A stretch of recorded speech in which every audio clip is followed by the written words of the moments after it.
And once you master an understanding of these three principles, then you will see the world much more clearly, okay? The first idea is that the competition within states is greater than the competition between or amongst states, okay?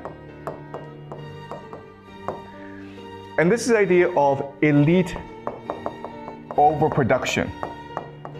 So the historian Peter Turchin, he looked at the fall of the Roman Republic, the French Revolution. He looked at many similar events in human history. And he discovered that what drives crisis is the fact that you have too many elite competing for limited positions of status and power.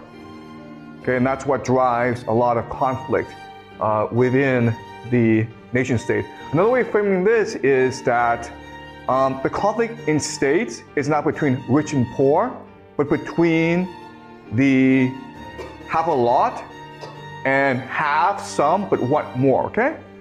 So usually between the upper nobility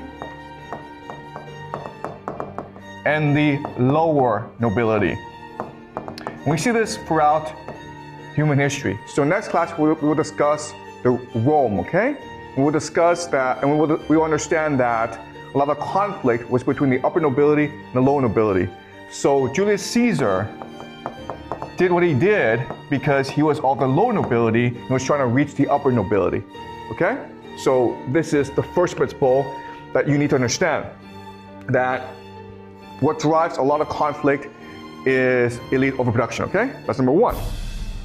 Number two is the elite has no loyalty. Okay? This is really important principle to understand. The elite don't have loyalty to their people or to their state or even to their families.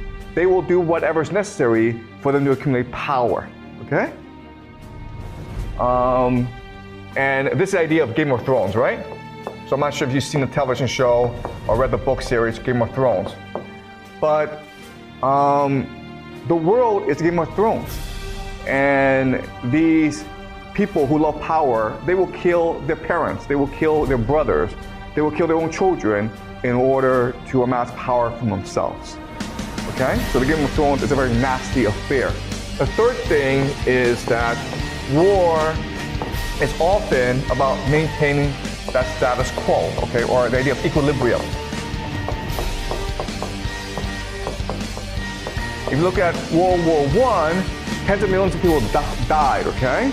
And you cannot possibly understand what happened, or you have problems explaining what happened, because the military strategy in World War I was so idiotic, right? You just threw millions of people at each other.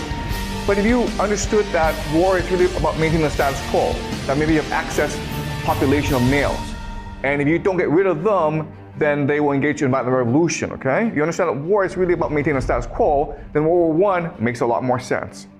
Okay? So these are three major ideas that I want you to understand. And once you understand these three ideas, it's a lot easier for you to understand the movement of history. Okay? So